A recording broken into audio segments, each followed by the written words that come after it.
안녕하세요. 원래대로라면 결혼한 지 올해로 4년차를 맞이해야 했어야 하는 30대 초반의 주부입니다. 이혼한 이야기가 뭐가 자랑이냐고 사연까지 정리하시겠지만 저는 요즘 전에 없이 잘 지내고 있어요. 혹시나 사연 들으시는 분들 중 저와 같이 이혼을 생각만 하고 계시는 분들께는 너무 어렵게 생각하실 필요 없다는 말씀을 드리고 싶네요. 물론 개인적인 사정이란 게 사람마다 다 다르니 제가 무조건 옳다고 하기는 그렇지만요. 그래도 저는 제가 좋은 결정을 내렸다고 생각합니다. 이혼하면 이렇게 속이 후련하고 편한 거였는데 그동안 뭐가 그렇게 두렵고 무서워서 시간만 끌고 있었는지 허송세월 빈 껍데기로 시간만 날린 것 같아서 그게 참 후회가 되네요. 저와 남편 사이에 아이는 없었습니다. 애초에 제가 직장을 그만두기로 한 건 결혼하자마자 곧바로 아이를 가지고 싶어 했기 때문이에요. 그런데 제가 회사를 그만두자마자 사소한 다툼이 시작돼서 아이가 깼다 직장을 그만뒀는데 결혼 생활 4년 동안 아이를 만들 노력조차 안 하게 되었네요. 아무튼 이렇게 되고 나니 아이가 없는 게 새삼 다행이구나 하는 생각이 듭니다. 결혼은 요즘 대세라는 반반 결혼을 했습니다. 남편이나 저나 당시의 벌이는 비슷한 편이었어요. 그런데 두 사람 다 취직을 한 기간이 얼마 되지 않아서 양가에서 똑같이 지원금 받고 모자란 부분은 대출을 받게 되었습니다. 영끌이나 마찬가지인 대출이었는데 그나마 다행인 건 저나 남편 벌이가 괜찮은 편이라서 대출이자에 대한 부담이 그렇게 많은 편은 아니었어요. 제가 하던 일이 트렌드에 굉장히 영향을 많이 받는 업종이어서 보통 출산 후 다시 일자리를 구하기가 엄청 힘든 편입니다. 그런데 또 그런대로 프리랜서로 일을 할 수 있는 기회가 다른 직종보다는 괜찮은 편이라서 남편과 긴상의 끝에 회사를 그만두고 프리랜서로 일을 시작해보려고 했어요. 출산과 육아로 생기는 공백이 부담스럽기도 하고 아이가 태어나고 안정적인 가정을 꾸리는 것도 좋지만 저는 제 커리어를 그런 식으로 포기하고 싶지는 않았거든요. 물론 프리랜서가 된다 하면 지금 회사에서 받는 안정적인 수입은 꿈도 꾸지 못할 수도 있는 리스크가 있었습니다. 잘 풀리면 회사에서 버는 돈 그 이상을 벌 수 있지만 반대로 말하자면 일거리가 하나도 들어오지 않는 경우도 있거든요. 그래도 결혼 생활 1년 2년 하는 것도 아니고 아이도 하루 이틀 키우다 말게 아니기 때문에 제가 하루라도 빨리 프리랜서로 이름을 알리는 게 나중을 봤을 때는 더 도움이 될 거라 생각했어요. 남편도 잘 할 수 있을 거라면서 저를 응원해줬습니다. 이런 어려운 결정을 내리는 데는 당연히 남편이 제게 용기를 북돋아 주었기 때문이 컸어요. 그런데 알고 보니 그런 게 아니었네요. 회사를 그만두면서 그래도 대표님이 저같이 실력 있는 사람을 어디서 또 구하냐며 많이 아쉬워하셨어요. 혹시나 나중에 아이가 태어나고도 복직할 계획이 있으면 연락이나 한 통 달라고까지 해주셨네요. 그냥 해주는 말이었겠지만 제가 그동안 회사에서 최선을 다했다는 이야기처럼 들려서 기분은 좋았습니다. 대표님도 대표님이지만 저도 많이 아쉬웠어요. 대우도 좋았을 뿐더러 이 회사에 들어오려고 정말 엄청 많은 준비를 했었기 때문에 이렇게 그만두게 되는 게 너무 아쉬웠습니다.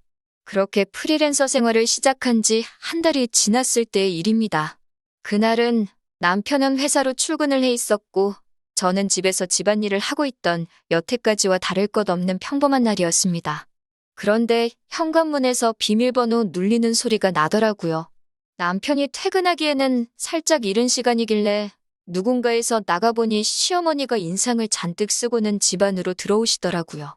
시어머니가 집 비밀번호를 알고 있을 리가 없는 상황이었으니 남편이 알려줬다는 걸 직감하게 되었어요. 시어머니가 비밀번호까지 눌러서 그런 표정으로 들어오는 걸 보니 잘은 모르겠지만 뭔가 좋은 일이 아니겠구나 하는 생각이 들었습니다. 남편이 어머님한테 비밀번호를 알려줄 시간에 저한테도 전화 한 통 해줬으면 좋았겠다 싶은 생각이 들었어요. 미리 대비라도 할 수 있었을 테니까요. 시어머니는 다짜고짜 제가 직장을 그만뒀다고 들었다며 그걸 마치 따지기라도 하듯이 저에게 물어보셨습니다. 이미 한 달이 지난 시점에서 저렇게 나오시는 걸 보니 남편이 시가족들에게는 제가 직장을 그만두게 된 걸 이야기하지 않았나 봐요. 그래서 한참을 진땀을 빼면서 제가 직장을 그만두게 된 이야기를 해명해야만 했습니다. 남편과 합의된 일이다. 정 모하시면 전화를 해보시라고. 하지만 시어머니는 도통 제 말을 믿지 않으시고 끝까지 어떻게 그런 결정을 본인과 상의도 없이 내렸냐며 화를 내고 계셨습니다.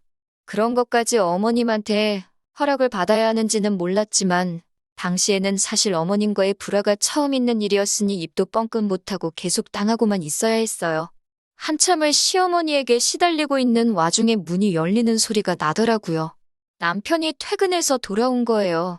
정말 그제서야 이 시달림이 끝이 나겠구나 싶었고 구세주가 등장한 것만 같았습니다. 남편이 저 대신 어머님을 이해시켜주는 것까지도 바란 게 아니었습니다. 더 혼나도 상관이 없으니 단지 제가 직장을 그만두기로 한 과정을 정확히 말씀드리고 그 자리에서 제 편을 들어줬으면 싶었어요. 그리고 그렇게 해줄 거라 당연히 믿었고요. 하지만 제 기대가 무색하게 남편은 막상 화가 머리끝까지 잔뜩 나 있는 어머님 앞에 그동안 보여줬던 거와는 다른 모습을 보여주더군요. 제가 어떤 결정을 내리던 응원해주겠다던 남편이 시어머니가 대노한 모습에 자기가 언제 그랬냐는 듯 마치 회사를 그만두고 나온 건 전적으로 저희 독단이고 잘못이라고 말을 바꾸더라고요. 아무리 어머니가 무서워도 그렇지 어떻게 저렇게 했던 말을 안 한 척을 할 수 있지 싶었습니다. 그때 처음으로 제가 이 남자와 결혼하게 된 것을 후회하게 되었어요. 그리고 그때 끝내버리지 않고 지금까지 질질 끌고 왔는지 싶은 마음입니다. 어머님이 저렇게 화내는 이유는 결론부터 말씀드리자면 우리 아들이 혼자서 뼈 빠지게 벌어 대출금 갚고 생활비를 주는데 제가 집에서 놀고 먹고 있는 꼴을 못 보겠다는 겁니다. 제가 프리랜서로 재택근무 형식으로 일을 할 계획이다 했더니 돈을 얼마나 벌었냐고 물으십니다. 그 말에는 할 말이 없더라고요. 사실 한 달 동안 일거리가 하나도 들어오지 않아서 수입이 전혀 없었거든요. 하지만 막말로 제가 무슨 남의 애를 낳아서 남편 돈으로 키우겠다는 것도 아닌데 내가 번 돈 네가 번 돈 이야기가 왜 나오는지 이해가 가질 않았어요. 그리고 저도 영영 돈을 안 버는 것도 아닌데 당장 돈 못 벌었다고 너무 그렇게 저만 가지고 그러시는지 이해가 가질 않았어요. 그런데 계속하는 말을 들어보니 어머님의 본심이 나오더군요. 내 아들이 힘들게 번 그 돈으로 제가 친정에 효도하는 꼴을 못 보겠다고 하는 겁니다. 제가 회사를 그만두기 전에는 남편과 제가 벌이가 좋아서 두 사람 수입을 합치면 한 달에 800만 원 정도의 월 수입이 있었거든요. 대출금 이자가 부담스럽긴 했지만 그렇다고 돈이 엄청 모자라는 상황도 아니라서 양가에다 달달이 30만 원씩 용돈을 드리고 있었어요. 어머님도 그게 시댁뿐만 아니라 친정에도 가고 있다는 사실을 알고 계셨는데 이제 제가 수입이 없어졌다는 걸 아셨으니 그게 심기가 불편하셨다는 거예요. 안 그래도 제가 직장을 그만두면서 수입이 많이 줄게 되었으니 드리기로 한 용돈은 제가 자리 잡을 때까지 못 드리지 않을까 싶어 그만 드리기로 했었는데 남편이 그래도 드리던 게 있는데 어떻게 한순간에 끊냐면서 제가 수입이 생기기 시작하면 무슨 문제가 되겠냐며 남편 고집 때문에 저희도 없는 형편에 계속 보내고 있던 거였거든요. 그래서 어머님께 안 그래도 그것 때문에 남편하고 상의를 했었다고 저희도 그게 부담스러운 상황이니 제가 프리랜서 일이 자리를 잡을 때까지는 당분간 안 드리는 걸로 하겠다고 했습니다. 그랬더니 또 어머님이 그걸 왜 네 맘대로 정하냐고 하시는 겁니다. 내 아들이 번 돈이니까 자기는 받고 너네 집에는 보내지 않는 게 맞다고 하시는 거예요. 뭐 계산이 그렇게 되나 싶어서 더 따지고 들고 싶었는데 결과적으로 어머님이 하는 말은 한 가지였어요. 내 아들이 번 돈을 친정에 빼돌리지 말라는 말이셨죠. 그러니까 달달이 드리던 용돈만이 아니고 예를 들면 명절 때나 어버이날 때 친정 부모님 생신과 같이 뭔가를 해드리는 그런 날들은 앞으로 챙기지 말라고 하시는 거였습니다. 이게 다 앞으로 자녀 계획 때문에 그런 거다. 현재는 수입이 없지만 조만간 생길 것이다 등등 제 이야기는 하나도 듣지 않으시고 내 돈은 내 돈, 내 아들 돈도 내 돈이라고 확실히 선을 긋고만 있었습니다. 그 와중에 남편은 찍소리도 못하고 오히려 엄마 말이 맞다는 듯이 수긍을 하고 있으니 옆에서 지켜보는 제 속이 다 답답하더라고요. 어머님이 자기 할 말만 다 하고 돌아가시니 그 시끄러웠던 집이 언제 그랬냐는 듯이 조용해지더라고요. 저는 그때까지도 남편이 어머님 말씀에 맞장구 쳐주고 하던 게 다 어머님 기분 맞춰주면서 상황을 유연하게 해결시키려 한 거라 굳게 믿었는데 그게 아니더라고요. 남편은 난데없이 엄마 말이 틀린 게 하나도 없지 않냐고 하면서 대출이자 내고 생활비 주면서 자기도 자기가 쓸 돈이 없어서 그동안 회사에서도 후배들한테 커피도 한 잔 못 사주고 그랬던 게 너무 자존심이 상했다고 하는 겁니다. 당장이야 제가 수입이 없는 건 맞지만 애초에 회사를 그만두고 프리랜서를 하는 게 좋겠다고 등 떠밀던 게 누군데 저러고 나오니 어이가 없었어요. 같이 결정한 걸 가지고 왜 내 탓만 하냐고 했더니 누군 한 달 동안 수입이 없을 줄 알았냐고 하면서 그게 다 제 능력이 부족해서 그런다는 겁니다. 결국 이제부터는 네 돈, 내 돈 따로 관리하자고 하더니 생활비도 필요한 이유를 적어서 자기한테 다서 쓰라고까지 하더군요. 솔직히 그때 이혼까지 생각하기도 했습니다. 그런데 한편으로는 결혼한 지 3개월 만에 이혼하는 부부가 세상에 어디 있나 싶기도 하고 괜히 주변으로부터 손가락질을 받지는 않을지 친정 부모님이 주변 사람들한테 면목이 서지 않지는 않을지 정말 너무 여러 가지가 다 걱정이 되었습니다. 그래도 그때 적어도 일을 그만둔 한 달 사이에 아이가 생기지 않은 게 천만 다행이라는 생각을 했습니다. 다음 날이 되어서 저는 제가 다니던 직장을 찾아갔습니다. 차라리 애를 안 낳고 살면 살았지. 저런 취급을 받으면서 살고 싶지는 않았거든요. 회사 대표님은 저를 반겨주면서도 조금만 더 일찍 오지 그랬냐면서 난색을 표했습니다. 회사에서는 이미 벌써 제 빈자리를 채우기 위해 인력 증원을 해놓은 상태였고 그걸 저 때문에 물을 수 없는 상황이다 보니 저를 다시 복직시킬 만한 여력이 없었던 거예요. 제가 제 발로 사표를 내고 나갔는데 누구를 탓하겠어요? 그렇게 그냥 아무런 소득 없이 집에 돌아오게 되었네요.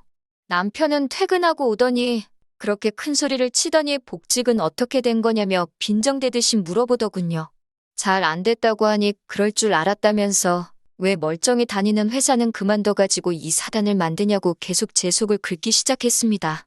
정말 너무 분하고 화가 나는 와중에 남편이 심호와 작당을 하고 그날부터 저에게 왜 그렇게 했는지 그 이유를 알게 되었네요. 남편이 아버님 건강검진을 다녀와야 하니 저보고 모시고 다녀오라고 하는 거예요. 어머님도 계시고 시동생도 있는데 제가 그걸 왜 가야 하느냐 따지니 생활비를 받으려면 제가 그에 합당한 일을 해야 한다네요. 세상에 제 편만 들어줄 거라 생각했던 남편 입에서 그런 소리가 나오니 정말 어이가 없었습니다. 대놓고 저보고 식모살이를 하라고 하는 거잖아요. 화가 머리끝까지 나서 한 번만 더 나를 식모 취급을 했다간 그땐 이혼해버리겠다고 했습니다.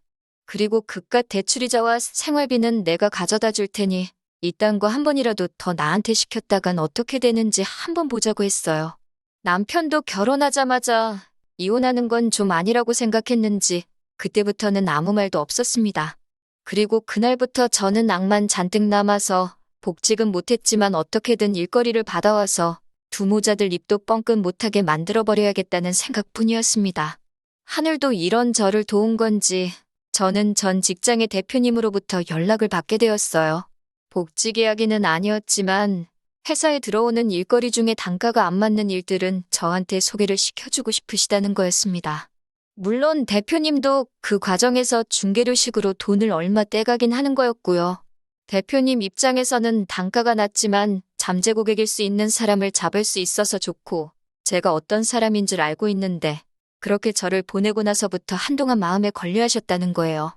처음 받은 일은 정말 얼마 되지도 않는 일이었는데 어차피 대출이자만 반반씩 내기만 하면 되는 거니 뭐가 됐든 해보기로 했어요.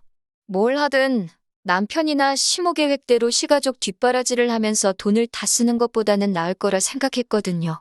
아무튼 그렇게 점점 프리랜서 활동이 자리를 잡기 시작했고 벌이도 늘어나게 되었습니다.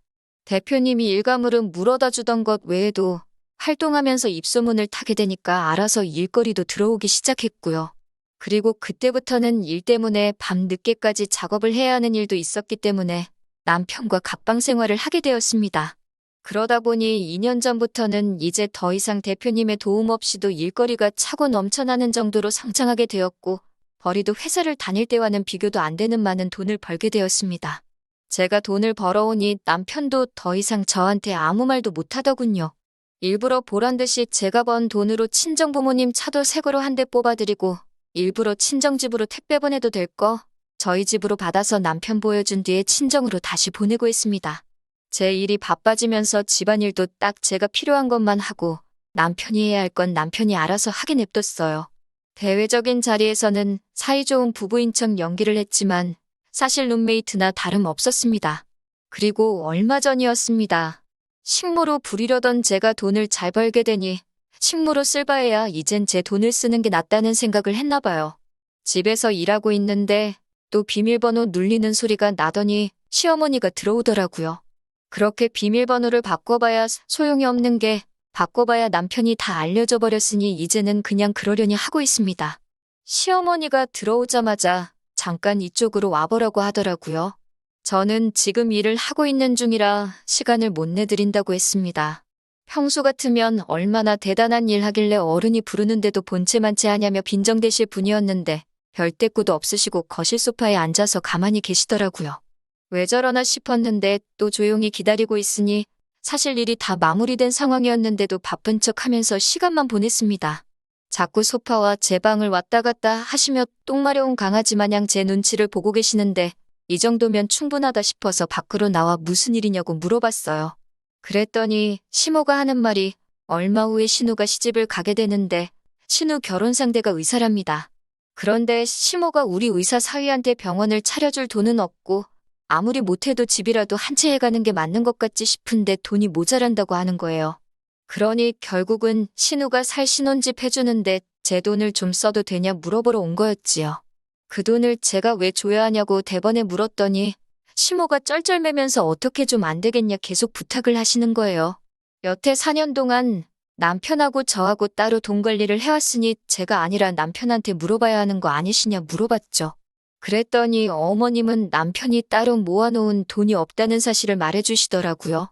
각자 돈 관리하면서 저도 크게 신경을 쓰지는 않았는데 대충 보니 남편은 자기가 직접 돈을 관리한 게 아니라 그 돈으로 신우며 시부모 뒷바라지도 해주고 주식도 하고 코인도 하고 정말 자기가 쓰고 싶은 대로 쓰고 다녔더군요.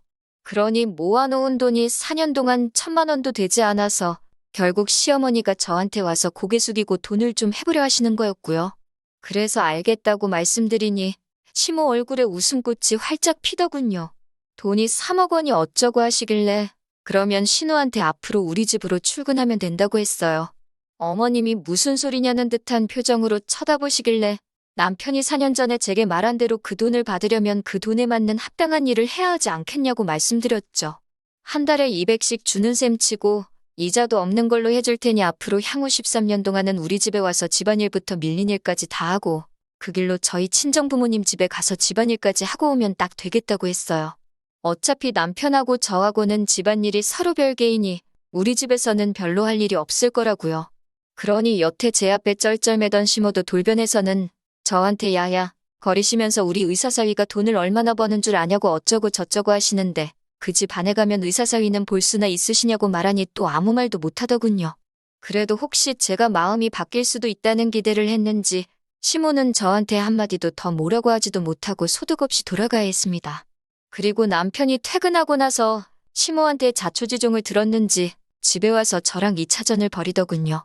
선년 날개옷 숨겨놓을 땐 언제고 상황이 바뀌니 이제 와서 그러냐고 한참을 싸우다가 결국에는 제가 지쳐서 이혼하자고 했습니다. 남편은 기고만장해서 재산분할로 제가 여태 모은 돈을 다 뜯어갈 테니 어디 한번 그렇게 하고 싶으면 그렇게 해보라고 하더라고요. 그렇게 반반씩 재산분할을 하게 되었어요. 그런데 남편은 울상이었습니다. 남편과 제가 각자 돈을 벌어 그 수입을 각자 관리해왔고 저도 돈을 쓰기는 했지만 대부분은 다 저축을 해둔 반면에 남편의 경우에는 다 쓰고 날려버린 상황이었잖아요. 그래서 남편에게는 재산 형성의 의사가 없던 걸로 간주가 돼서 나눌 재산이 없다는 판결이 나왔기 때문이죠. 반반씩 재산 분할을 하게 된 건 신혼집이었고요. 어차피 남편하고 지내던 그 집구석 정이란 게 하나도 들지 않았기 때문에 집은 너하고 돈이나 제때 보내달라고 했습니다. 그렇게 시댁은 또 난리가 난 거죠. 신우 시집 보낸다고 집을 해가려고 했는데 돈을 어디서 구하기는커녕 재산 분할하면서 저한테 내줘야 할 돈만 더 늘어난 겁니다. 애초에 알고 보니 신우도 그 의사 남자친구한테 병원 개업을 빌미로 결혼 이야기를 주고받았었나 봐요. 그런데 개업은커녕 개털도 없는 시댁 상황을 알고 나서는 결혼은 결국 없던 일이 되고 말았다네요. 진작에 이혼했어야 했는데 남의 시선을 너무 의식했나 봐요. 이혼한 지는 조금 되었는데 생각보다 타인들이 저에게 그렇게 관심이 없더라고요. 제가 괜한 걱정을 했었나 봐요. 저희 부모님도 당신들 면목보다 제가 그렇게 힘들게 살고 있었다면 진작에 말을 하지 그랬냐면서 현재는 제가 걱정하던 것과 정반대로 모든 게 잘 풀리고 걱정 없이 살고 있습니다. 이혼한 지 얼마나 되었냐고 벌써부터 연애질이라고 뭐라고들 하실 텐데 사실 지금 만나는 사람도 따로 있어요. 똥차가 가고 벤츠가 온다더니 사실 제가 여기까지 올 수 있게 저를 많이 신경 써주고 도와줬던 전 직장 회사 대표님하고 좋은 만남을 가지고 있습니다. 하지만 저도 실패의 경험이 있다 보니 조금 신중하기는 해요. 다시는 그 어떤 후회가 남지 않게 여우같이 잘 계산해서 앞으로는 더 행복하게 살아보려고 해요. 긴 이야기 들어주셔서 감사합니다. 오늘의 사연은 여기까지입니다.